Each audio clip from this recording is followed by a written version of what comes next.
संदीप अपने माता पिता के साथ मोहन नगर में रहता था। संदीप के पिता हरिराम एक होटल में बर्तन धोने का काम करते थे। संदीप की मां कमला घरों में झाड़ू पोछे का काम करती थी। संदीप एक गरीब परिवार का लड़का था। पास के ही सरकारी स्कूल में वो चौथी कक्षा में पढ़ रहा था। संदीप अक्सर स्कूल के कुछ बच्चों को अपना जन्मदिन स्कूल में मनाते देखता था। स्कूल के बच्चे अपने जन्मदिन पर कक्षा में टॉफी और बिस्कुट बांटा करते थे। संदीप उन बच्चों को देखकर यही सोचता था कि उसका तो कभी जन्मदिन आता ही नहीं। एक बार संदीप की कक्षा में पढ़ रहे एक बच्चे का जन्मदिन था। वो सब बच्चों को टॉफियां बांट रहा था। जब वो टॉफी देने संदीप के पास जाता है, तभी एक बच्चा उस बच्चे से कहता है, अरे यार सोनू, तू संदीप को टॉफी देकर क्या करेगा? ये हम सबसे तो अपने जन्मदिन पर टॉफी खा लेता है, पर आज तक इसने अपना जन्मदिन कभी नहीं मनाया। हम सबको टॉफी खिलाने के खर्चे से बचना चाहता है ये संदीप। कोई बात नहीं मन्नू, इसको खाने दे टॉफी। संदीप को अपना जन्मदिन ही नहीं पता कि इसका जन्मदिन कब आता है, इसलिए हमारे जन्मदिन पर टॉफी बिस्कुट के मजे उड़ाता है। कक्षा के सभी बच्चे हंसने लगते हैं। संदीप उदास हो जाता है। वो स्कूल से घर आता है तो उसकी माँ कहती है, क्या बात है संदीप, आज इतना मुंह लटकाए हुए क्यों आ रहे हो? माँ, मेरे स्कूल के सब दोस्त अपना जन्मदिन मनाते हैं, पर मैं अपना जन्मदिन क्यों नहीं मनाता? मेरा जन्मदिन कब आता है माँ? मेरे सब दोस्त मेरा मजाक उड़ाते हैं कि मैं अपना जन्मदिन कभी नहीं मनाता। संदीप, ये जन्मदिन वगैरह पैसे वाले लोगों के घर ही मनाए जाते हैं। हम गरीब लोगों का कोई जन्मदिन नहीं होता बेटा। हम कोई पढ़े लिखे माँ बाप तो है नहीं। तुम्हारे पैदा होने का दिन न तुम्हारी माँ को याद है और न ही मुझे। संदीप बेटा, चल अब ये जन्मदिन वगैरह की बातें छोड़, आजा रोटी खा ले। संदीप उदास मन से रोटी खाने लगता है, पर उसके मन में अब ये बात घर कर गई थी कि गरीब लोग जन्मदिन नहीं मनाते। गरीब का जन्मदिन नहीं होता। धीरे धीरे समय बीतता रहा। संदीप अब बड़ा हो चुका था। संदीप की मां ने उम्र के साथ अब घरों में काम करना छोड़ दिया था। संदीप के पिता भी अब होटल का काम छोड़कर घर के पास में ही सब्जी का ठेला लगाने लगे थे। एक दिन हरिराम सब्जी का ठेला लगा रहा होता है। उसके पास वही होटल का मालिक आता है जहां हरिराम पहले बर्तन धोने का काम किया करता था। अरे हरिराम, सब्जी का ठेला लगाने लगे हो? हैं? अच्छी बात है। शरीर चलता रहना चाहिए और मेहनत करने में क्या हर्ज है कि नहीं? अच्छा लाओ, 2 किलो आलू और 2 किलो टमाटर तोल दो। अभी देता हूं साहब। बड़ी खुशी हुई आपको इतने समय के बाद देखकर। अरे हरिराम, तुम्हारा एक बेटा भी था ना संदीप, अब तो बड़ा हो गया होगा।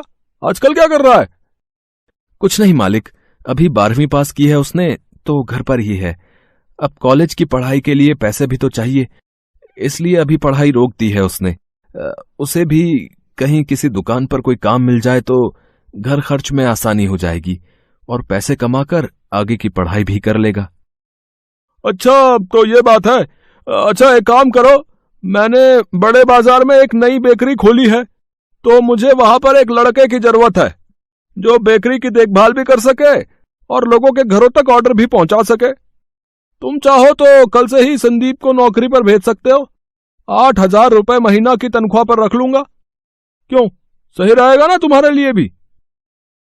ये तो बहुत अच्छी बात हो जाएगी मालिक। मैं कल ही संदीप को आपकी बेकरी पर भेज देता हूं। अगले दिन से संदीप हरिराम के कहने पर बेकरी शॉप पर काम करने लग जाता है। बेकरी का मालिक नारायण सभी ऑर्डर की डिलीवरी के लिए अब संदीप को ही भेजता था। नारायण की बेकरी के केक और पेस्ट्री बहुत ही मशहूर थे। किसी के जन्मदिन की पार्टी हो या शादी की सालगिरह, हर कोई नारायण की बेकरी से ही केक ऑर्डर करता था। एक दिन नारायण संदीप को बुलाता है। संदीप, अरे ये ऑर्डर पहुंचाना है ठीक 5 बजे तक। जन्मदिन की पार्टी है तो 6 बजे तक केक काटने के लिए उन लोगों ने टाइम रखा है ना? तो हमें जो है 5 बजे तक ऑर्डर पहुंचाने के लिए कहा गया है। ये घर का पता है, ठीक समय पर डिलीवरी पहुंचा देना, ठीक है? संदीप केक का ऑर्डर देने के लिए निकल जाता है। वो जैसे ही आधे रास्ते पहुंचता है, उसकी माँ का फोन आता है। संदीप, बेटा तेरे पिताजी को पता नहीं क्या हो गया है, सब्जी के ठेले पर थे तो बेहोश हो गए। एक आदमी उन्हें छोड़कर गया है, अभी भी बेहोशी की हालत में है। डॉक्टर को बुलाना होगा बेटा, तू जल्दी घर आ जा। माँ की बात सुनकर संदीप घबरा जाता है। उसे केक का ऑर्डर भी समय पर पहुंचाना होता है, पर वो क्या करे उसे कुछ समझ नहीं आ रहा होता। उसे केक भी समय पर पहुंचाना होता है, पर उसका घर पहुंचना बहुत जरूरी था। संदीप की माँ घर में अकेली थी और पिताजी की तबीयत बिगड़ती जा रही थी। संदीप घर की तरफ निकल गया। संदीप सीधा डॉक्टर को लेता हुआ ही घर गया। डॉक्टर ने संदीप के पिता का चेकअप किया और कुछ दवाइयां लेकर संदीप को दी और संदीप के पिता को कुछ दिन आराम करने के लिए कहा। संदीप ने डॉक्टर द्वारा बताई गई दवाइयां लाकर अपने पिताजी को दी और कुछ समय पश्चात जब वो होश में आ गए तो संदीप ने अपनी माँ से कहा, माँ, डॉक्टर ने कहा है पिताजी कमजोरी की वजह से बेहोश हो गए थे, धीरे धीरे दवाइयों से ठीक हो जाएंगे। आप पिताजी के पास बैठो, मैं थोड़ी देर में आता हूँ। मुझे एक ऑर्डर का केक पहुंचाना है, बहुत जरूरी। संदीप केक लेकर जल्दी जल्दी नारायण के दिए पते पर पहुंचता है। संदीप घबरा जाता है कि जिनका ऑर्डर है कहीं वो लोग गुस्से में आकर नारायण को फोन न कर दे, कहीं नारायण उसे नौकरी से न निकाल दे। ये सब ख्याल संदीप के मन में आ रहे थे क्योंकि नारायण के भी बार बार फोन आ रहे होते हैं, पर पिताजी की तबीयत को देखते हुए संदीप नारायण के फोन को नहीं उठा पाता। संदीप थोड़ा घबराया हुआ केक लेकर घर के दरवाजे पर पहुंचता है। जी, आपका केक का ऑर्डर था। सॉरी, थोड़ा लेट हो गया। वो मेरे। कोई बात नहीं बेटे, वैसे भी मेहमान थोड़ा लेट ही आते हैं। मेरे पोते का जन्मदिन है, आज वो 10 साल का हो गया है। रुको, मैं अपने बेटे किशोर को बुलाता हूं। अरे किशोर बेटा, अरे ये जो केक ऑर्डर किया था, केक आ गया है। चलो मोहित बेटा, तुम्हारे जन्मदिन का केक आ गया है, जिसका तुम्हें बेसब्री से इंतजार था। वाओ, मेरा बर्थडे केक आ गया। मम्मी देखो मेरा बर्थडे केक। दादा, दादू देखो। दादी, दादू देखो। जी, नारायण जी की बेकरी से आया हूं, ये आपका केक। हैप्पी बर्थडे बेटा। थैंक यू भैया। आप भी अंदर आओ ना भैया, आज मेरा बर्थडे है तो आप भी तो गेस्ट हुए ना। हाँ हाँ प्लीज, अगर मोहित का मन है तो थोड़ी देर के लिए आ जाइए। सर मैं आपके घर की पार्टी में, सर मैं कैसे? क्यों नहीं बेटा, आप क्यों नहीं आ सकते? आओ बेटा, मेरे पोते का मन है तो थोड़ी देर के लिए आ जाओ। भैया, आप मेरे जन्मदिन का केक लाए हो, मैं आपके जन्मदिन पर केक लाऊंगा। आपका जन्मदिन किस डेट को आता है भैया? बचपन का वही प्रश्न संदीप को याद आ जाता है जिसका उत्तर उसे आज तक नहीं मिला था।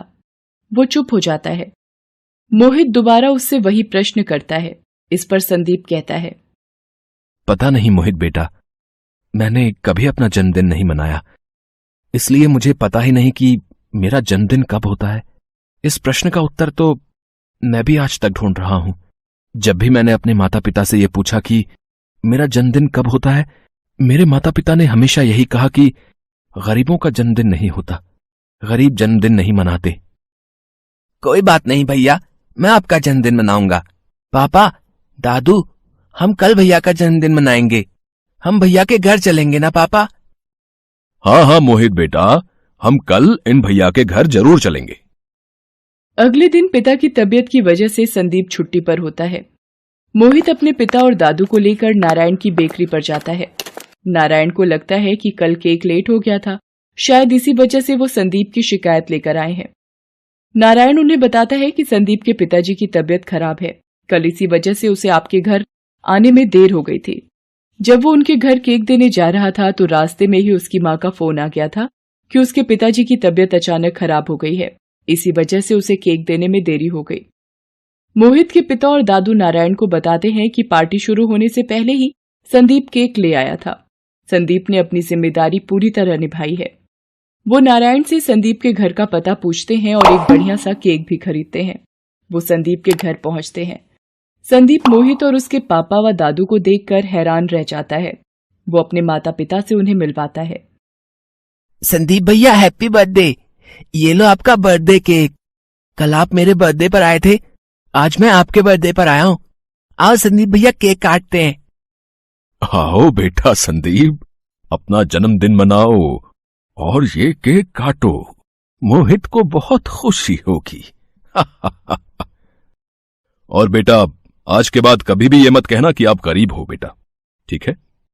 मन से अमीर होना चाहिए, दिल का अच्छा होना चाहिए, मनुष्य का मन साफ होना चाहिए, तो वो अपने ही आप अमीर हो जाता है।